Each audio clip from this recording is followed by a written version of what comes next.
Hi guys, welcome back to our channel.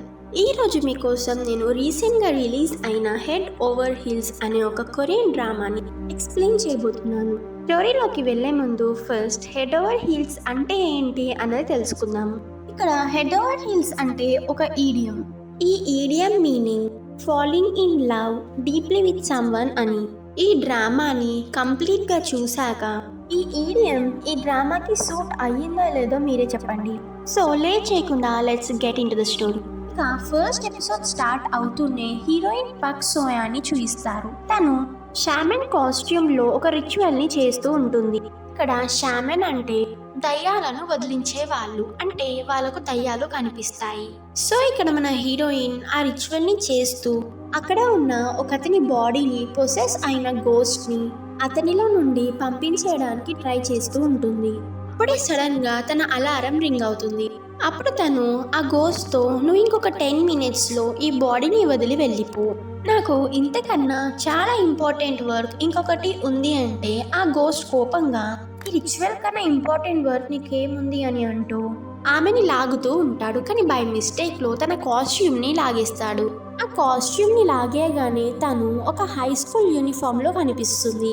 అది చూసిన అక్కడున్న అందరూ ఏంటి ఈ అమ్మాయి హై స్కూల్ స్టూడెంటా అని అనుకుంటూ ఉంటారు.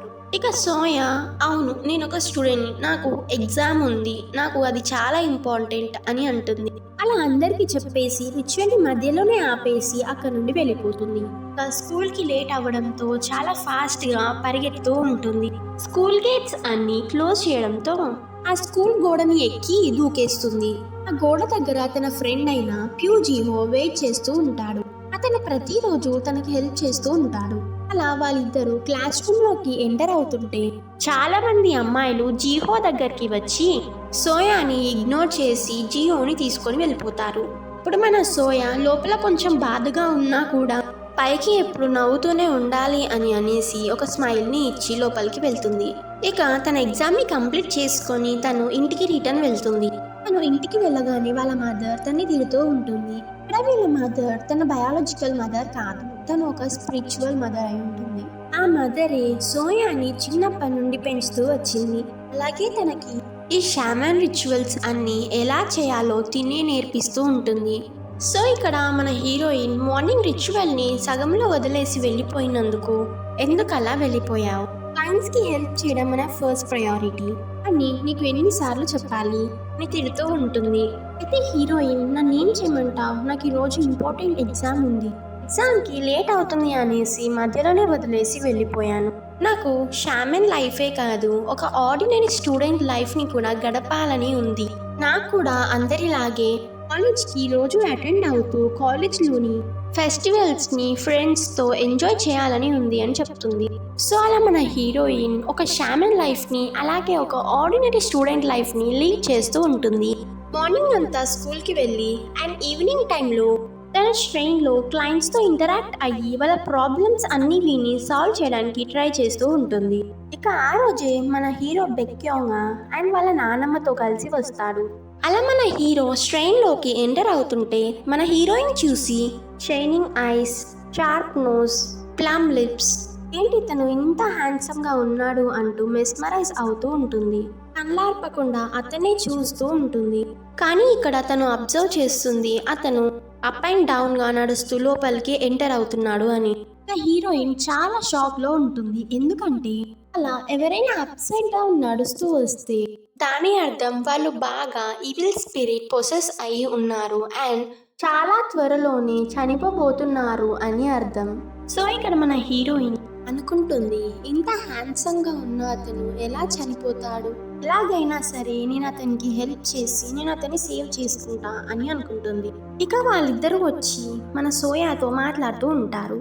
యోనో వాళ్ళ నాన్నమ్మ హీరోయిన్ తో అంటుంది, నా మనవడికి చాలా బ్యాడ్ లక్ ఉంది, చిన్నప్పటి నుండి చాలా మిస్ఫార్చ్యూన్స్ ని అనుభవిస్తూ ఉన్నాడు, ఎలాగైనా మీరే అతన్ని కాపాడాలి అని అడుగుతుంది.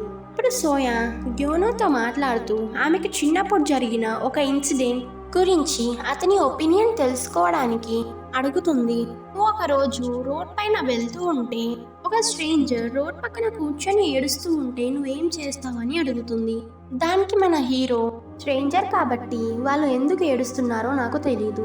సో వాళ్ళ పక్కకి వెళ్ళి జస్ట్ నించొని ఉంటాను. వాళ్ళు మనస్ఫూర్తిగా ఏడ్చి ఆపే వరకు నేను పక్కనే సైలెంట్గా నిల్చొని ఉంటాను అని చెప్తాడు. దానికి సోయా అడుగుతుంది, వాళ్ళని కంఫర్ట్ చేయడానికి ఏం మాట్లాడవా, జస్ట్ అలాగే నిల్చొని ఉంటావా అని. దానికి హీరో, వాళ్ళు ఏ సిచ్యువేషన్లో ఉన్నారో నాకు తెలియదు, అట్లీస్ట్ వాళ్ళ వెనుక నిల్చొని ఉంటే అయినా వాళ్ళకు కొంచెం ధైర్యం వస్తుంది కదా అని అంటాడు. అతను చెప్పిన ఆన్సర్ని విని హీరోయిన్ ఇంప్రెస్ అయిపోతుంది. సో అలా వాళ్ళ ఫస్ట్ ఇంటరాక్షన్లోనే హీరోయిన్ లవ్ చేస్తుంది. A kind of first sight love అన్నమాట. సో సోయా హీరో వాళ్ళ నాన్నమ్మకి ప్రామిస్ చేస్తుంది, మీరేం టెన్షన్ పడకండి, నేను ఎలాగైనా మీ మనవడిని కాపాడుతాను అని చెప్తుంది. వాళ్ళు వెళ్ళిపోయాక హీరోయిన్ వాళ్ళ మదర్ హీరోని సేవ్ చేస్తా అన్న ప్రామిస్ని విని అప్సైడ్ డౌన్లో నడుస్తూ వచ్చాడు అంటే అతన్ని సేవ్ చేయడం ఇంపాసిబుల్ అని నీకు తెలుసు. లాస్ట్ టైం కూడా ఇలాగే ఒక క్లయింట్ని సేవ్ చేయడానికి చాలా కష్టపడి ట్రై చేశావు, కానీ లాస్ట్కి నువ్వే చనిపోయే సిచ్యువేషన్లోకి వెళ్ళావు అండ్ నీ ముందే అతను చనిపోయాడు, అంతా గుర్తులేదా అని తిడుతూ ఉంటుంది. సోయా అంటుంది, మరి నన్ను ఏం చేయమంటావు, అతను నాకు బాగా నచ్చాడు, అతన్ని నేను ఎలాగైనా సేవ్ చేయాలి అని అనుకుంటున్నాను అని చెప్తుంది. కానీ next day morning school start అవుతుంది. క్లాస్లోకి వాళ్ళ క్లాస్ టీచర్ ఎంటర్ అయ్యి, ఈరోజు ఒక ట్రాన్స్ఫర్ స్టూడెంట్ మీతో జాయిన్ అవుతున్నాడు అని నా హీరోని పిలుస్తాడు.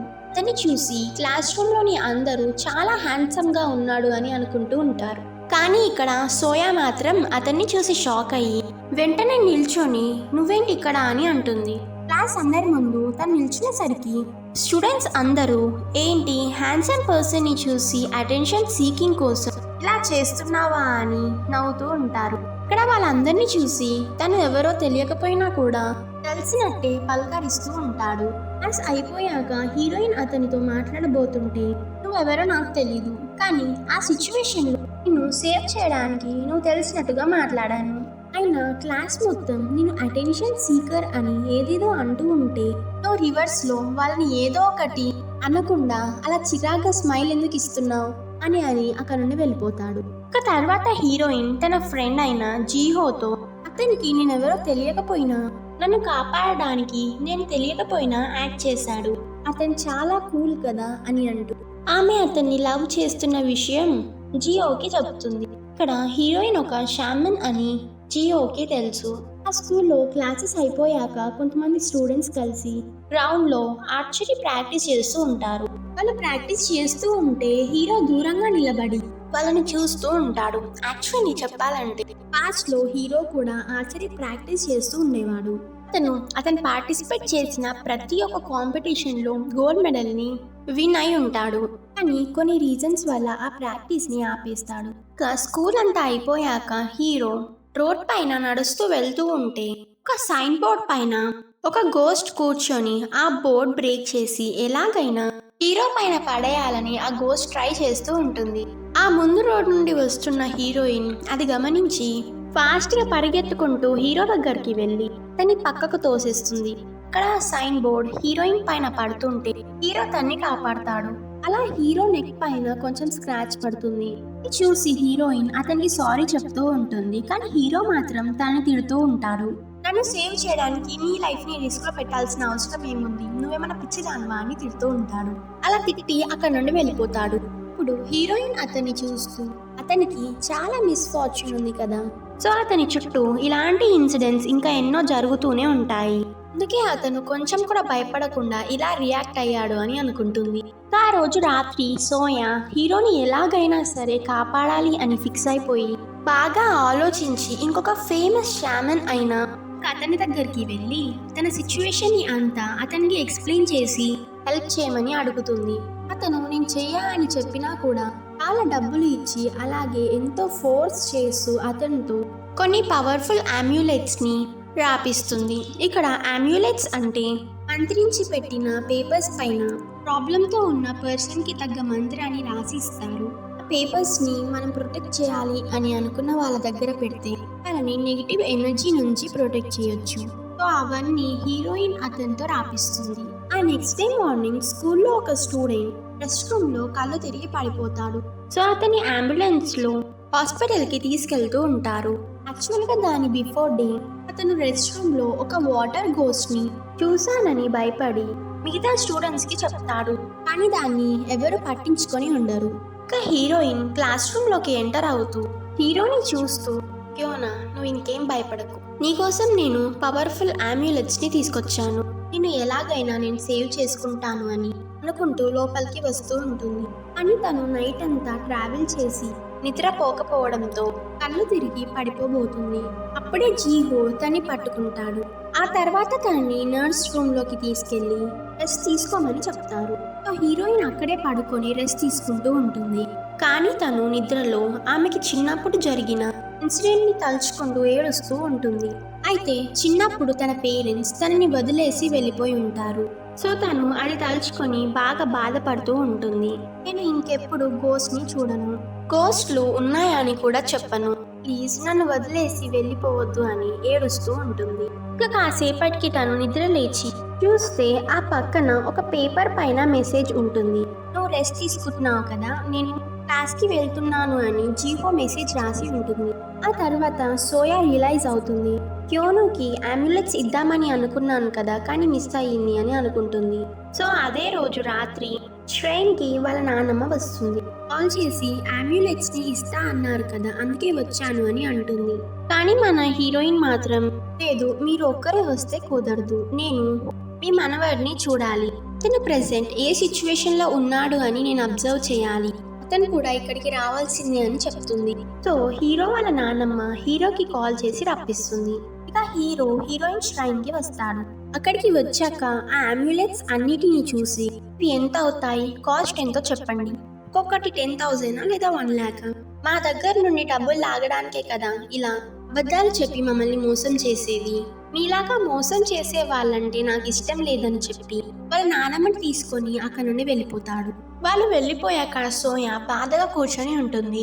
కానీ ఇక్కడ అతను తిట్టినందుకు కాదు, నాకు గోను ష్రైన్ లోకి ఎంటర్ అవుతుంటే అప్ సైడ్ డౌన్ మాత్రమే కాదు, అతను మొత్తం వాటర్ లో డ్రౌన్ అవుతున్నట్టు కనిపించి ఉంటాడు. అంటే అతను వాటర్ వల్ల త్వరలోనే చనిపోబోతున్నాడు అని సోయాకి అర్థమై బాగా బాధపడుతూ కూర్చొని ఉంటుంది. గ్యోనోకి ఓన్లీ 21 days మాత్రమే ఉంటాయి. ఆ 21 days లో గ్యోనోని కాపాడుకోగలిగితే అతను ప్రాణాలతో ఉంటాడు. సో అతన్ని ఆ 21 days ఎలాగైనా సరే కంటికి పాపలాగా కాపాడుకోవాలి అని ఫిక్స్ అవుతుంది. నెక్స్ట్ డే మార్నింగ్ సోయా కూల్కి ఆమ్యులెట్స్ ని తీసుకొస్తుంది. ఫోన్లో ఆ సరౌండింగ్స్ లో వాటర్ బాడీస్ ఎక్కడెక్కడ ఉన్నాయో అని సర్చ్ చేస్తూ ఉంటుంది. అప్పుడే అక్కడికి జీహో వచ్చి ఏం చేస్తున్నావు అని అడిగితే సోయా అంతా చెప్తుంది. అప్పుడు జీహో ఆ అంబులెన్స్ లో ఒకటి, నిన్న రెస్ట్ రూమ్ లో ఫెయింట్ అయిన అతనికి కూడా ఒక అంబులెట్ ని ఇవ్వు, అతను రెస్ట్ రూమ్ లో వాటర్ గోస్ట్ ని చూసి బాగా భయపడిపోతున్నాడు అని చెప్తాడు. హీరోయిన్ అదంతా పట్టించుకోకుండా ఇప్పుడు నా కాన్సన్ట్రేషన్ అంతా గ్యోనో పైనే ఉంది, అతన్ని నేను ఎలాగైనా సరే సేవ్ చేసుకోవాలి అని అంటుంది. ఆ తర్వాత తను క్లాస్ రూమ్ నుండి బయటికి వెళ్తున్నప్పుడు వాల్ పైన అంతా వెట్ గా ఉండడం అబ్జర్వ్ చేస్తుంది. అసలు అక్కడ ఏం జరుగుతుందో అని కనుక్కోవడానికి అప్పుడే జీహో చెప్పింది గుర్తు వచ్చి మెన్స్ వాష్రూమ్ లోకి వెళ్ళి చూస్తుంది. ఆ రెస్ట్ రూమ్ లో తనకి వాటర్ గోస్ట్ కనిపిస్తుంది. ఇక వెంటనే ఆ గోస్ట్ ని పట్టుకొని హీరోయిన్ దాన్ని తీరుతూ ఉంటుంది. ఇలాంటి పనులు చేయొద్దు, గోస్ట్లు అన్నాక హ్యూమన్ వరల్డ్ ని వదిలేసి వెళ్ళిపోవాలి, నీ పవర్ ని చూపించుకోవడానికి ఇలా స్టూడెంట్స్ ని భయపెట్టడం తప్పు, నువ్వు ఇక్కడ నుండి ఫ్రీ అవడానికి నేను హెల్ప్ చేస్తాను, ఇంకెప్పుడు ఇలా చేయొద్దు అని చెప్తూ ఉంటుంది. అప్పుడే ఆ రెస్ట్ రూమ్ లోకి కొంతమంది అబ్బాయిలు వచ్చి స్మోక్ చేస్తూ ఉంటారు. అప్పుడే ఆ రెస్ట్ రూమ్ లోకి గ్యోనో కూడా వస్తాడు. అతనికి మిస్ఫార్చ్యూన్ ఉండడంతో అతనికి ఈవిల్ స్పిరిట్స్ అలాగే గోస్ట్లు అతనికి బాగా అట్రాక్ట్ అయిపోతాయి. సో ఎలాంటి గోస్ట్ అయినా సరే అతన్ని ఈజీగా పొసెస్ చేసుకుంటుంది. సో అక్కడున్న వాటర్ గోస్ట్ కూడా గ్యోనోకి అట్రాక్ట్ అయ్యి అతని షోల్డర్ పైన కూర్చొని అతన్ని అటాక్ చేస్తూ ఉంటుంది. ఇక్కడ గ్యోనోకి అతని బాడీ అంతా ఓవర్ వెయిట్ అయిపోయి వాటర్లో డ్రోన్ అవుతున్నట్టుగా ఫీల్ అవుతాడు. అదంతా చూసి సోయా ఎలాగైనా గ్యోనోని కాపాడాలి అని తన దగ్గరున్న ఒక అమ్యులెట్ ని తీసుకొని దాన్ని పైకి చుట్టి వాటర్ ని ఫోర్స్ఫుల్ గా ఆ పైప్ లో నుండి గ్యోనో షోల్డర్ పైన అంతా స్ప్రే చేస్తూ ఉంటుంది. అలా గ్యోనోని వాటర్ గోస్ట్ నుండి సోయా కాపాడుతుంది. ఇక్కడికి ఎపిసోడ్ 1 ని ఎండ్ చేస్తారు. మీకు ఈ వీడియో నచ్చితే పార్ట్ 2 అని కామెంట్ చేయండి. అప్పుడే నేను ఇంకొక పార్ట్ని మీ ముందుకి తీసుకురాగలుగుతాను. సో ఫ్రెండ్స్, ఇంకొక వీడియోలో మళ్ళీ కలుద్దాం. అప్పటి వరకు ఛానల్ని సబ్స్క్రైబ్ చేసి ఉంచుకోండి. Bye friends, thanks for watching.